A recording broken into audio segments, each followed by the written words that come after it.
one of the biggest causes of trauma for anyone of any age, but particularly children, is uncertainty.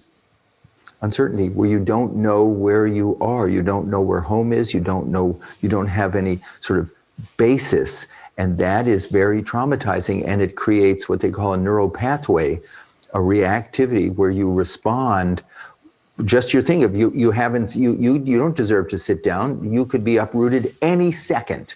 You have to be on guard. You have to be prepared. You have to be alert.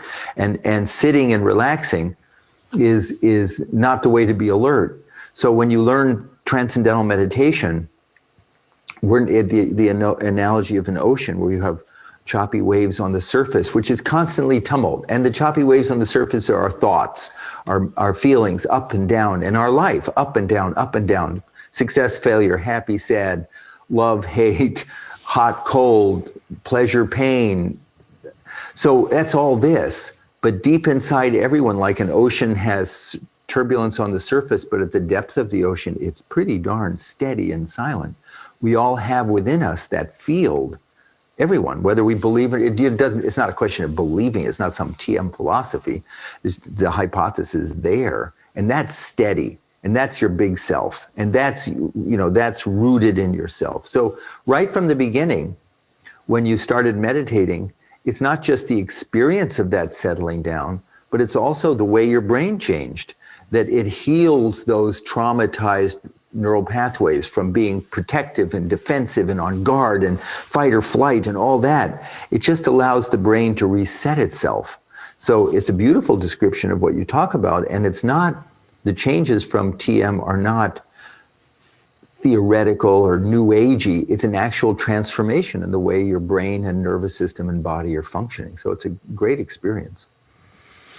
We're super lucky we're wired that way to begin with, that it does it will reset itself. Yes. What a great gift. And it's beautiful. And the thing, what it takes to reset itself is deep, natural rest. I mean, you hurt your ankle, I hurt my ankle playing basketball as a kid. What do? You stay off your ankle and the body will heal itself.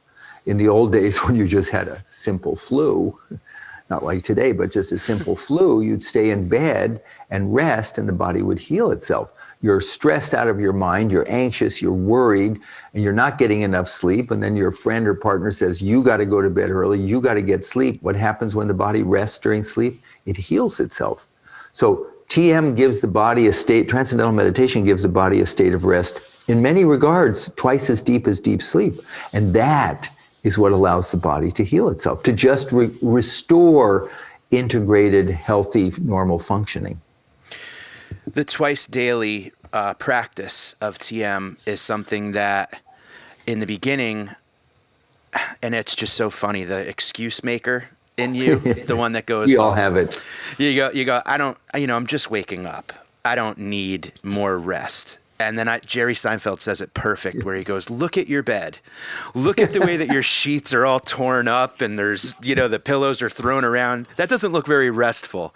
So it was interesting to, it's that earning something, but that I carry with me. But I found the morning meditations to be, I think, the most head-on with my critic, because I'm someone who would wake up in the morning, and still do, before I even open my eyes, it's, okay, what needs to be done today? What didn't you finish yesterday?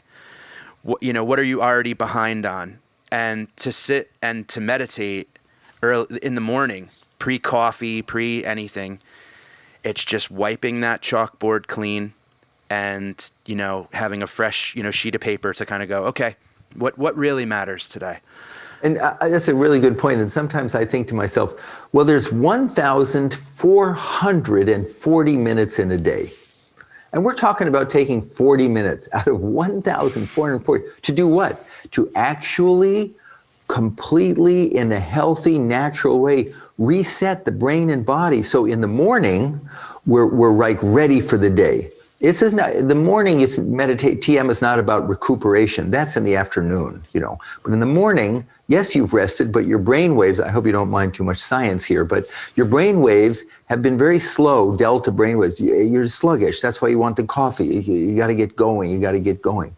Well, you go from that to TM, which is called Alpha 1, which is like settled and awake and alert. It's really tuning yourself up for the day in 20 minutes, a natural preparation for higher energy levels, more resilience, more steadiness. And then at the end of the day, those 20 minutes, sometime from 3 or 4 o'clock on, ideally before dinner, then it's a recuperative. Then it's washing away all the stress and the tension and, inevitability of life. So when you see your wife or you're with friends or family, you're yourself again. You're not carrying the nonsense of the day and splattering them with it.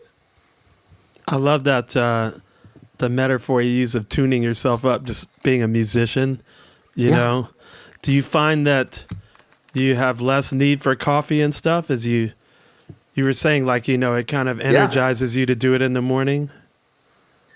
That's exactly what it does. It's a preparation. There are many different types of people say, well, how does TM differ from mindfulness, or how does it differ from other forms? And this is not a judgment in any way, because not everything, there's a lot of sham stuff out there for just marketing and money purposes, but the legitimate forms of meditation, and many mindfulness techniques are that way, as shown by science.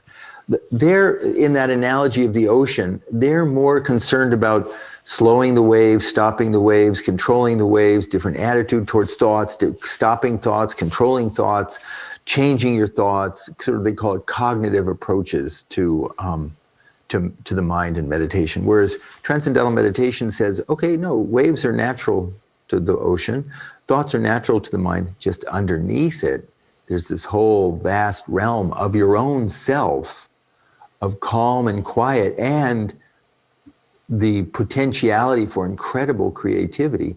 So it's just accessing that, and that really tunes everything up. So you're naturally more mindful afterwards. You're naturally more present when you're performing. You're naturally more in the flow without even trying.